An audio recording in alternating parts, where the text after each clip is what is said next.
As oil prices soar to record levels, Nigeria ordinarily is expected to be raking in billions of dollars, realizing accretion in external reserves, as well as the case in the past, especially during the Gulf War and some other international emergencies. Unfortunately, this is not the case, as the country is still battling myriads of challenges in the oil and gas sector due to the monster called oil theft and pipeline vandalism. Nigeria's oil production quota by OPEC has revolved around 1.8 million barrels per day, as the country has repeatedly missed this target due to oil theft, a development that has shown up an increase in fuel subsidy payments to 4 trillion naira. In addition, there is the problem of waning investment in the oil sector, as well as massive oil theft that has gone unabated in the last few years and drastically reduced Nigeria's crude oil exports, leading to the inability to meet the country's OPEC quota. These factors have combined and contributed to ensure that the country does not benefit from the current soaring crude oil prices, buoyed by the Russia-Ukraine war. And to discuss on this development and in the oil and gas sector, I'm now being joined live here in our studios by the founder and chief executive officer of the Kenyon International West Africa Limited, Mr. Victor Ekpenyoung. Thank you so much for coming to our program this afternoon. It's my pleasure to be here this afternoon. Yes. So how dire is the problem of oil theft and pipeline vandalism? How is that impacting our cost of production? And just what exactly are the consequences for us if we keep missing the target of OPEC of 1.8 million barrels per day? Yeah, thank you very much for having me here. I want to thank the management of TVC for giving me the opportunity to be here this afternoon. Couple of years back, because of COVID, Nigerians were not be able to meet up some of their obligation when it comes to some financial obligation, because COVID brought the oil and gas industry, not just oil and gas industry, all over the world. COVID brought everybody to their knees. But coming to 2021, 2022, we started seeing some increase in oil and gas prices, and we were expecting, as Nigerians, we're supposed to be having some revenue accrued to our sector. But unfortunately, we have seen the menace of what is going on in oil and gas sector in terms of the oil thefts. It has been very, very terrible, and it has already impacted and affected the economy of Nigeria as we stand now. And if perhaps the world shuts down on Nigeria, if perhaps we do not have buyers for our crude, just what will happen to the market? Yeah, what will happen to our crude, I should say? Here, as it stands now, presently now there is energy poverty in this country. You just read in the news that we import, we use $5.something billion for us to generate, to buy generating sets. Generating set. I wish that Nigeria should look inward in trying to solve this oil and gas problem, so that we can get the black coal from the surface, from the from the ground, and try to see how to market it to the walls and to buyers that need them now. Because the time is coming very soon. It talks about transition, energy transition. I've attended a lot of conference, and just last week I was in SP, general, conference, and everybody talks about energy transition, energy transition, energy transition. This is the right time for us to get our ass, together and try to see how we can gain from this boom we have at the moment. Because very soon it's just going to be like our coal. Nigeria is one of the country has so much deposit of coal, but now we can use coal anymore. And very soon we'll be looking into, some other renewable energies, and before you know, all our oil and gas sector is not going to be, viable anymore. So we need to see how to solve our problem at the moment, and try to see how to get benefit, or how to get value from this sector. And as we go, I'm going to share with us one of the things I think that Nigeria as a whole we need to look into for us to see how to cope this menace. Yes, but I wonder how amazing and pathetic, on the other hand, the situation is that refineries have refused to work. Three of them, I understand, are under rehabilitation. I understand the Port Harcourt refinery is under maintenance now, gulping almost 4 trillion naira, billion naira on a yearly basis and all of that. But I'm wondering, how do we describe the situation where our refineries owned by the government have refused to work, but yet we have illegal refineries in the south region that have always been produced, well, illegal products? Here, the NNPC, even the government in power at the moment, are doing more to see how to resolve some of those problems. And personally, I also look into some of these problems we have in oil and gas. How can we solve some of these problems? Nigeria ranked top 10 when it comes to oil production, but we are not actually getting the benefits from oil production. So I've traveled sometimes, maybe South America, North America. I traveled to Europe. I discovered that wherever you go to, people see you as an African. Sometimes people don't even remember which country you come from.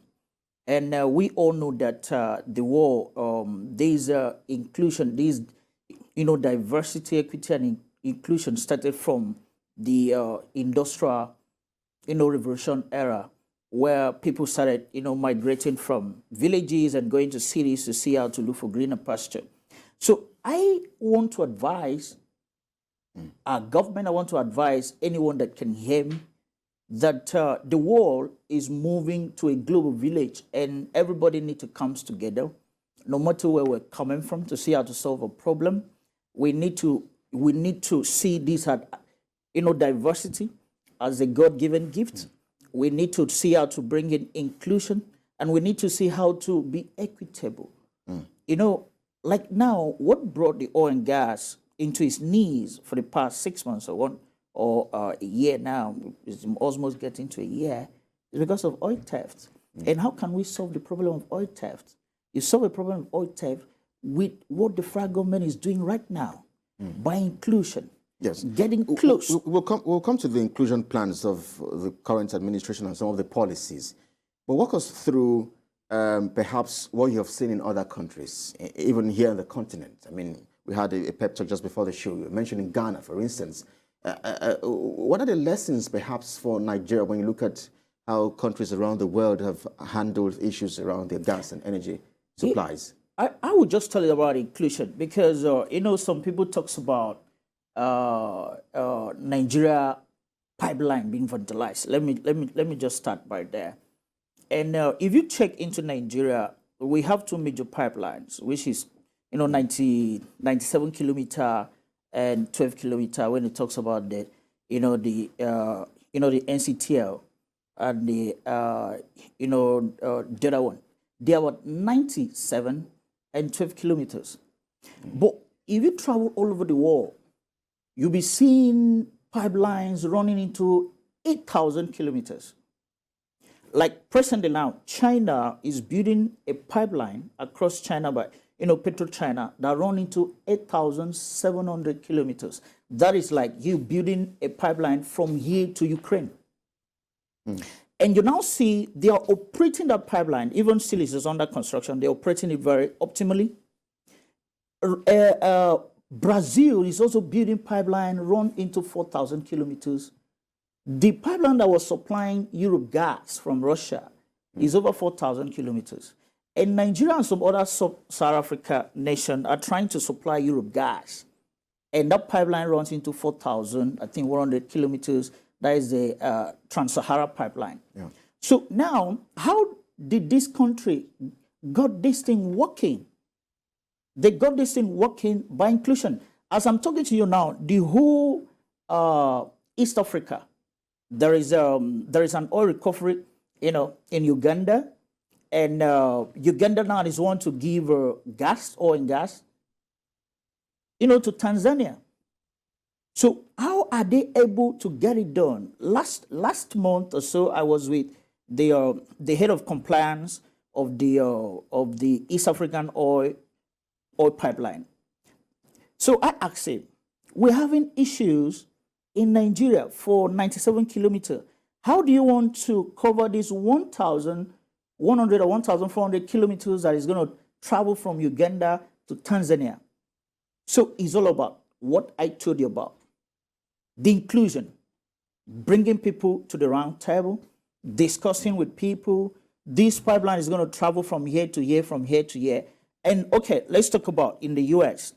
You know, US and Canada, they have this, Keystone pipeline, which is about 3,000 something kilometers. And you see the lot of communities that these pipelines are going to pass across.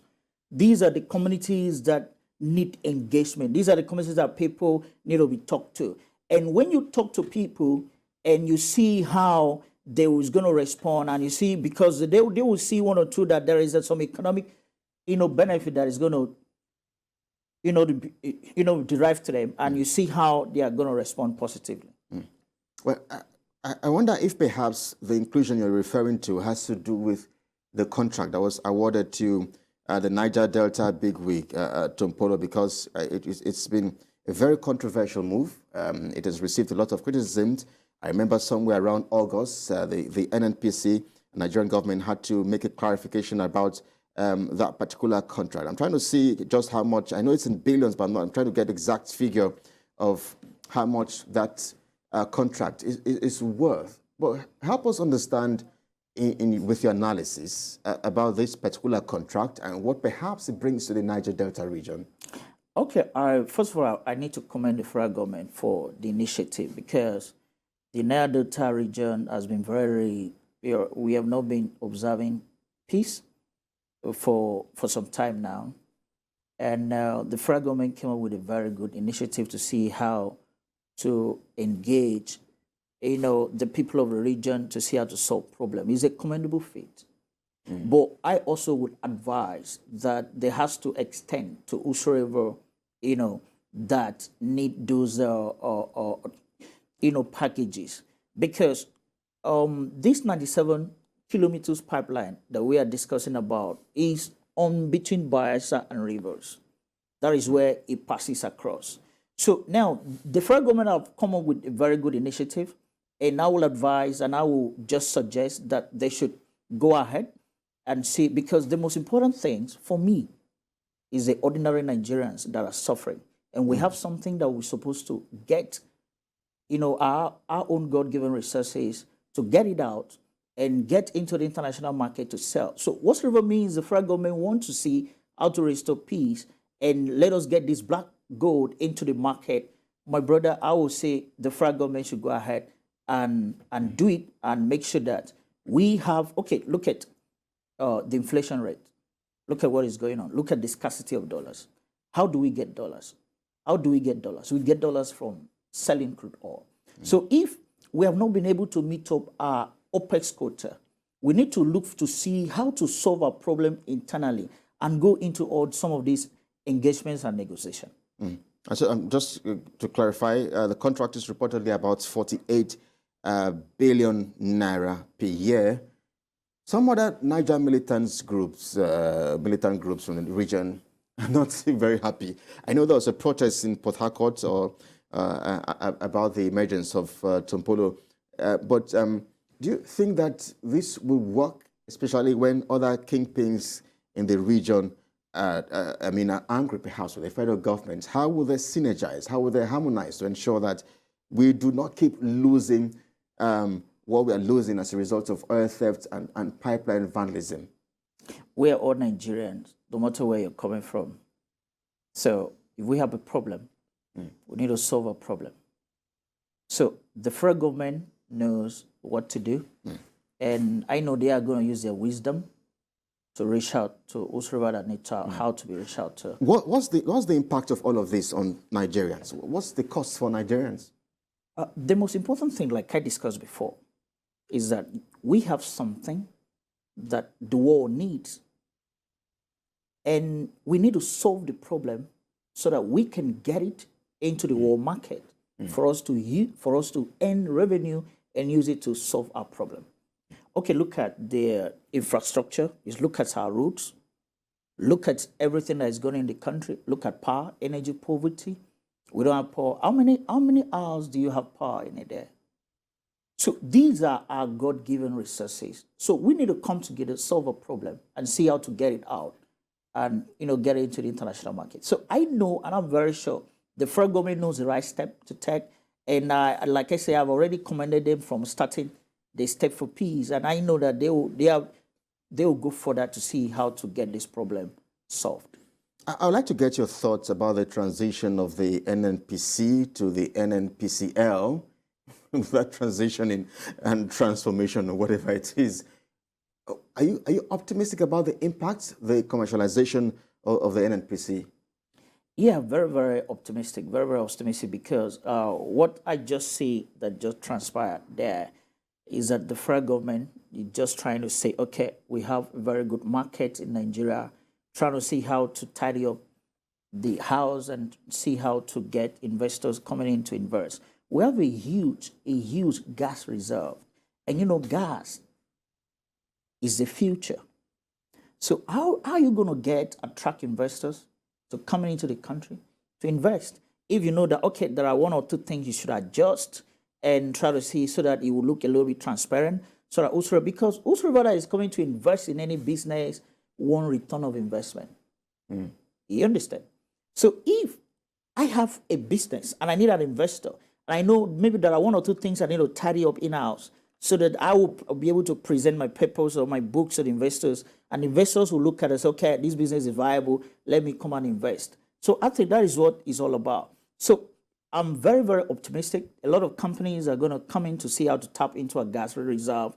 You see what is going on in all over Europe because of gas. And I think I saw it today in the news that Nigeria will start supplying gas to Europe in March 2023. So these are the areas that the NNPC Limited is going to try to see how to bring in investors and try to see how to get into our gas potential. So I think it's a good move. It's the right move. Let me ask you about the controversies and contraption and issues around oil theft. Do we even know the exact figures of just how much we are losing as a result of oil theft and pipeline vandalism? Because there have been the back and forth between the customs boss. Let me see if I can figure out something here. For instance, the operators in the petroleum industry claim that Nigeria loses over 80% to oil theft. The federal government, through the Nigerian Upstream Petroleum Regulatory Commission, revealed that Nigeria loses only 7.6%. So, and there's a wide margin between 7.6% and 80%. So, do we even have an idea of just how much oil is stolen?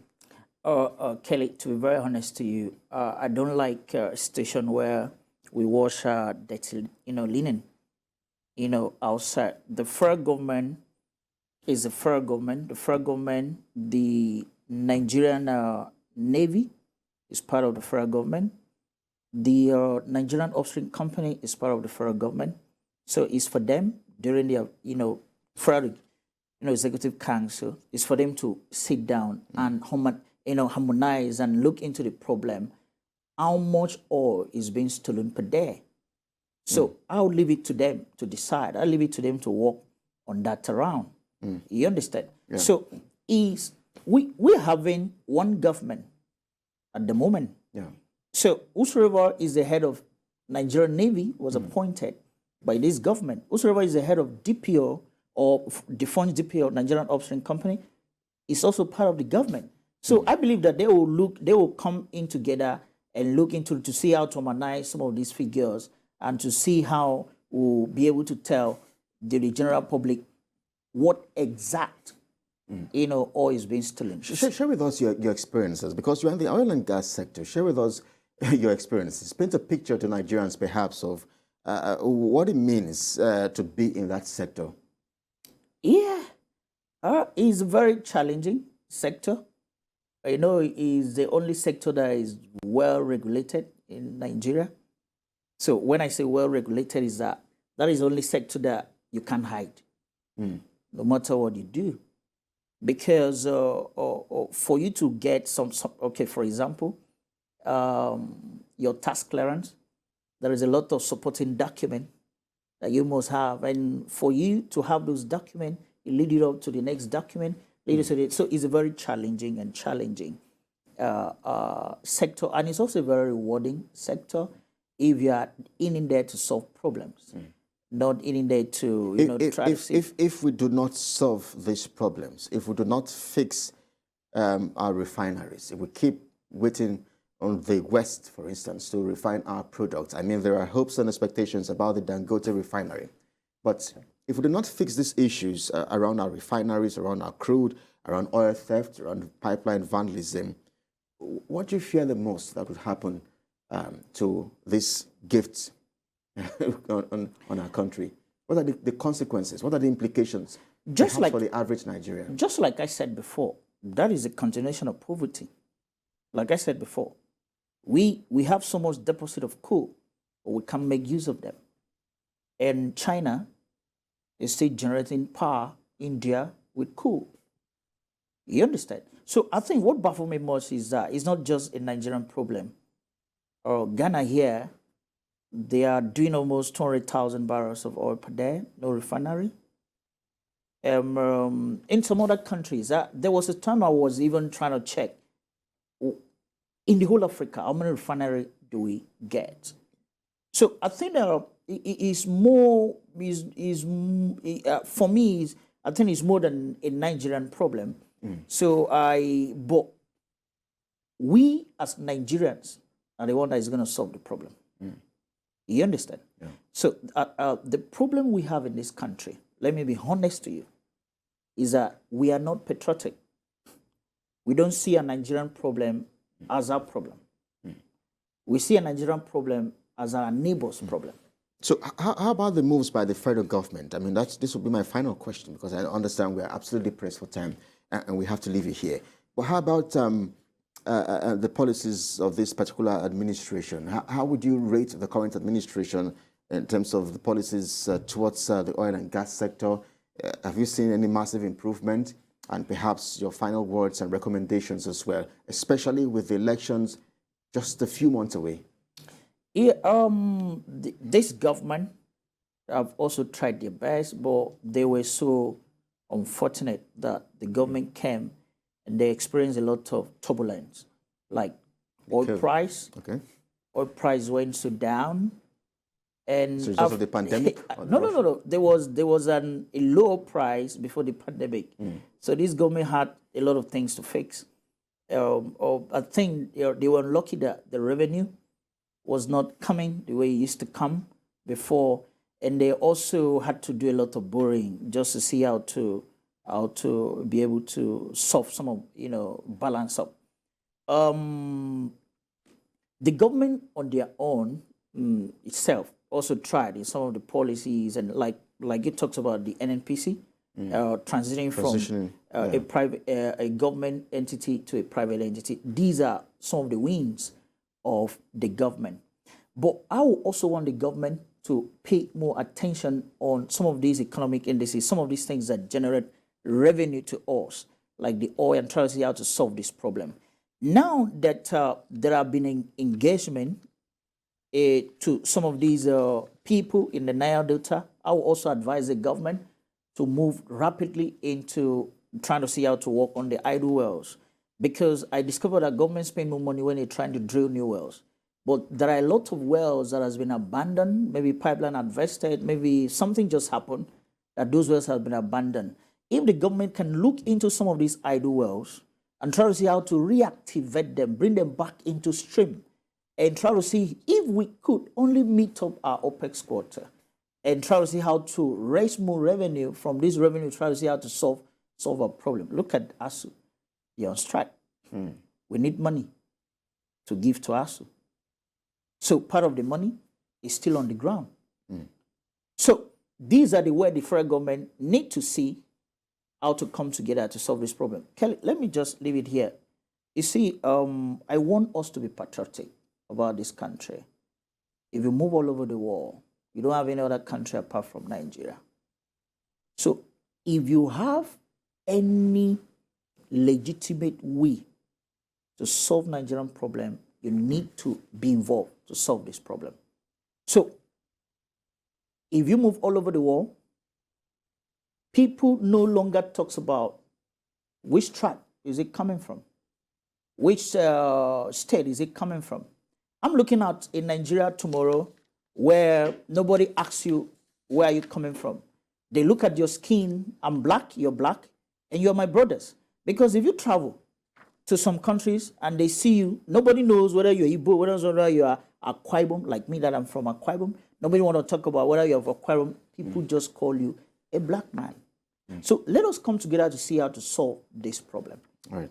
Well, I guess that's a fine place to anchor our conversation. I was going to ask you about the Petroleum Industry Act, but of course, we're absolutely pressed for time, and we have to go now. We hope that the transitioning of the NNPC to the NNPCL perhaps would also finally put to an end issues around our oil sector. And then, of course, we can also hope that our refineries, which I understand are under serious maintenance and rehabilitation in Port Harcourt, for instance, we hope that the current administration would ensure it is fixed in the coming months and see how we can improve on our oil production. But I would like to thank you most kindly, Mr. Victor Ekpenyoung, for coming on the program. He's the founder and CEO of the Kenyon International Africa Limited. I hope I got that correctly. CEO and founder, Kenyon International Limited. Thank you indeed for your insights on the program. Thank you for having me. I appreciate it.